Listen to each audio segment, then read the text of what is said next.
Hello everyone, welcome to my channel. Friends, कैसे हैं आप सब? आशा करती हूँ आप सब बहुत अच्छे होंगे। फ्रेंड्स, देखिए, अगर मेरी वीडियो आपको अच्छी लगती है तो फ्रेंड्स लाइक करिए, शेयर करिए और सब्सक्राइब भी करिए और बेल आइकन के बटन को ज़रूर प्रेस करिएगा ताकि मेरी आने वाली नई वीडियो आप तक पहुँच जाए और आप मेरी वीडियोज़ का फ़ायदा उठा सकें और आप देख सकें कि खाने को हम कितना आसान तरीके से बना सकते हैं। जो हमें लगता है ना कि ये चीज़ इतनी हार्ड बनेगी, ये इतनी कैडी है, ये तो वो ही बना सकते हैं जो इसमें एक्सपर्ट है। नहीं, मैं बहुत आसान तरीके से आपको आपके घर पर ही बनाना बताऊंगी। देखिए, बहुत आसानी से आप अपने घर पर आसानी से बना लेंगे, जैसे कि मैं बना लेती हूँ। मैं कोई हलवाई नहीं हूँ। और देखिए कितनी टेस्टी और कितनी यम्मी, कितनी क्रंची बनी है। बिल्कुल बाज़ार जैसी मठरी है ये।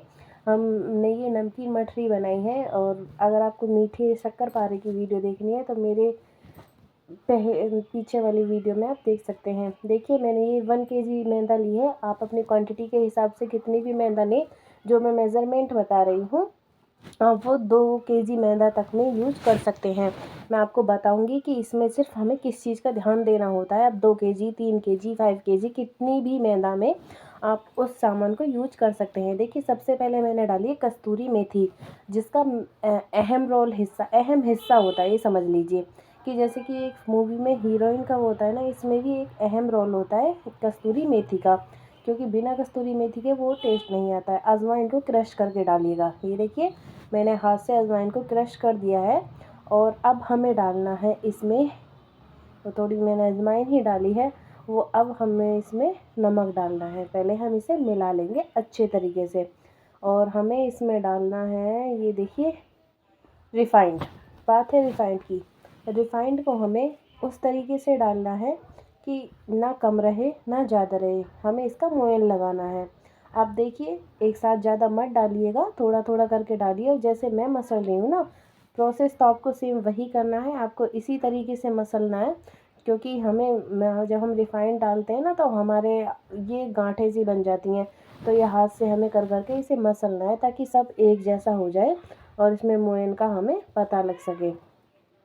तो धीरे धीरे इसे मसलते जाइए। बस रिक्वेस्ट है फ्रेंड्स, वीडियो अच्छी लगे तो लाइक शेयर कमेंट ज़रूर करिएगा और सब्सक्राइब भी करिएगा अगर हमारे चैनल पर नए हैं तो। ये देखिए, अब हमने मैदा, देखिए दोस्तों, मुझे इसमें थोड़ी सी ऑयल की और कमी लग रही थी, मैंने और डाला है और मैं इसको मोयन करा है।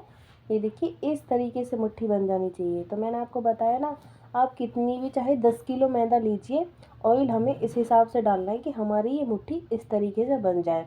और अगर आपको और खस्ता ये मठरी करनी है, जैसे किसी बुज़ुर्ग लोग भी आराम से खा सकें, तो आप थोड़ा और डाल सकते हैं, थोड़ा सा मोयन और बढ़ा सकते हैं। तो फ्रेंड्स, अब हमें डालना है इसमें नमक। हमें नमक को भी अच्छे से मिलाना है। और मठरी में एक चीज़ और ध्यान रखिएगा कि हमें नमक थोड़ा सा चटकीला ही रखना होता है, यानी कि थोड़ा सा तेज़ चाहिए होता है। उससे हमारी जो मठरी होती है ना, उसका फ्लेवर ही अलग बढ़ जाता है। आप कभी करके देखिए, कुछ हल्का वो रखेंगे तो उतना मज़ा नहीं आएगा, लेकिन थोड़ा सा चटकीला होगा ना, ज़्यादा नहीं थोड़ा, तो उससे बहुत अच्छा लगता है खाने में। अब हमें डालना है, अगर आप सर्दी में बना रहे हैं तो हल्का सा पानी गुनगुना ही रखें। और अगर आप गर्मी में बना रहे हैं तो पानी आप नॉर्मल ही ले सकते हैं। देखिए, मैं सर्दी में अभी वीडियो शूट कर रही हूँ, तो मैंने अभी पानी थोड़ा सा गुनगुना लिया है और मुझे इसको अच्छे से गूँथना है। और इसे अच्छे से गूँथने के बाद मैं आपको दिखाती हूँ। ये देखिए, मैंने इसे अच्छे से गूँथ लिया है। ना ही इसे ज़्यादा टाइट, ना ही इसे ज़्यादा ढीला हमें नहीं रखना है। बिल्कुल इस तरीके से रखना है जैसे हम पूरियों का आटा रखते हैं ना, उस तरीके से, क्योंकि कुछ देर में खुद भी मैदा ढलक जाती है। ढलकने का मतलब होता है फ्रेंड्स, थोड़ी सी पतली हो जाती है। ठीक है, तो हम इसे रख देते हैं। और देखिए, अच्छे से हम इसको रगड़ेंगे। हम कुछ देर के लिए इसे रेस्ट पर रखने देते हैं। और रेस्ट पर रखने के बाद में थोड़ी सी ये सॉफ्ट हो जाएगी ना, ये जो आपको लग रहा है कि इसमें क्रैक आ रही है, मैदे में तो ये आती ही है। जब हम मोयन, किसी भी चीज़ में मोयन देते हैं ना, मैदा हो या आटा हो, उसमें आपको यही दिखाई देंगी। अब हम इसे 10 से 15 मिनट के लिए रख देते हैं और आपको फिर दिखाते हैं इसका आगे का प्रोसेस। देखिए फ्रेंड्स, हमें 10 से 15 मिनट हो गए हैं। मैंने उसमें से एक पेड़ा काट लिया है। ये देखिए, मैं इसको अच्छे से फ्लैट कर रही हूँ। आप भी इस तरीके से चिकना कर लीजिएगा। और पेड़ा काटने का एक देखिए अहम हिस्सा ये होता है, ये वाली सीक्रेट तो ट्रिक मैं आपको हलवाई वाली बता रही हूँ, क्योंकि हलवाई इसी तरीके से अपना जल्दी जल्दी काम कर लेते हैं। ये देखिए चाकू लीजिए और इसकी छोटी छोटी लोइयाँ काटनी शुरू कर दीजिए। इससे हमें एक फ़ायदा रहता है, अगर आप अकेले बना रहे हो तो देखना आपको इसमें लोई बनाने की ज़रूरत नहीं है, मैं ऐसे ही बेल दूँगी क्योंकि वे मठरियों का साइज़ कोई गोलता होता नहीं है। कैसा भी बना लो, आड़ा टेढ़ा कोई भी भारत का नक्शा बना दो। ये देखिए बस ऐसे दबाया, हमें हल्का सा इसे प्रेस करना है और बेलन से हमें इसे बेल देना है। ये देखिए आप साइज़ छोटा बड़ा मोटा कैसा भी रख सकते हैं। मैं बाज़ारी स्टाइल में बना रही हूँ तो आपको इसी तरीके से बनाना पड़ेगा। ये देखिए, तो ये देखिए मैंने इसको बेलना शुरू कर दिया है। मैं बस हल्का सा दबा रही हूँ, आपको इसमें कोई लोई बनाने की ज़रूरत नहीं है कि किसी की झंझट नहीं है, आपको 2-4 लोगों को लगाने की भी ज़रूरत नहीं है। आप अकेले से ही इसे काम को आसानी से कर सकते हैं। अब देखिए फोक की चम्मच से ये मत करना भूलिएगा, ये तो बहुत ही ज़रूरी है, ये तो बिल्कुल करना मत भूलिएगा।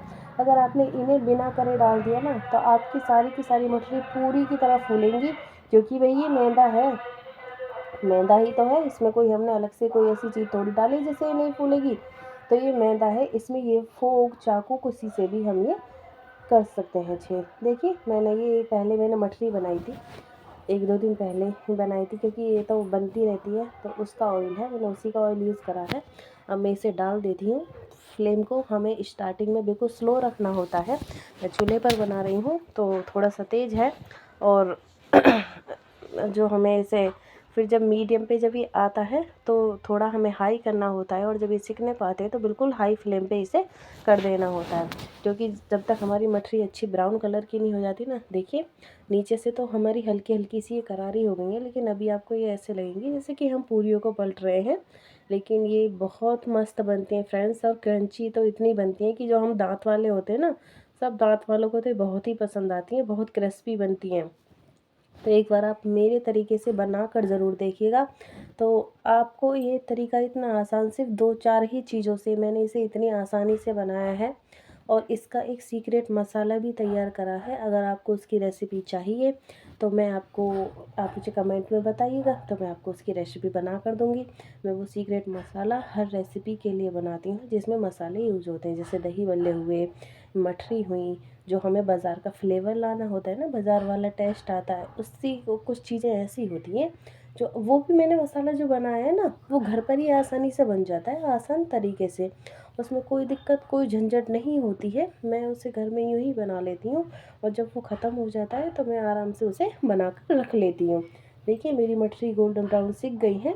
अब आपको इन्हें निकालने की बारी है, हम इन्हें निकालते हैं। ये देखिए अगर आपके पास झारा है तो आप झारे से निकालिएगा, मेरे पास नहीं है तो मैं इन्हें ऐसे ही करके निकाल लूँगी, क्योंकि ये कोई ज़्यादा ऑयल तो सोखती नहीं है। और फ्रेंड्स बात आती है कि जैसे कि मान लीजिए हमने 2 केजी मैदा ली है, ओके, 2 केजी मैदा में आपको 2 केजी तो ऑयल चाहिएगा। बेशक आपका 1 केजी सा बच जाता है, लेकिन चाहिए भाई। ये देखिए मैंने अब ये ले लिए हैं मठरी, और ये है मेरा सीक्रेट मसाला जिसकी मैंने आपसे बात की थी। इसे आप मठरी पर लगाएंगे। देखिए मैं मठरी पर भाई मैं तो ज़रूर लगाती हूँ, क्योंकि जो मुझे बाज़ार वाला टेक्सचर लाना होता है, बाज़ार वाला फ्लेवर लाना होता है, क्योंकि आप कभी भी देखिए कोई चीज़ अच्छी लगे ना लगे, बाज़ार वाली चीज़ें ज़रूर अच्छी लगती हैं सबको। तो इसलिए बाज़ार वाला जो फ्लेवर है वो हमें घर में लाना है, तो मैं ये मसाला ज़रूर डालकर बनाती हूँ। अगर आपको मैंने जैसे बताया मसाला देखना है तो मुझे कमेंट करके बताइएगा, मैं आपको बता दूँगी कि मसाला कैसे बनता है। और देखिए मेरी मठरी एकदम तैयार है। Thanks for watching friends, bye bye.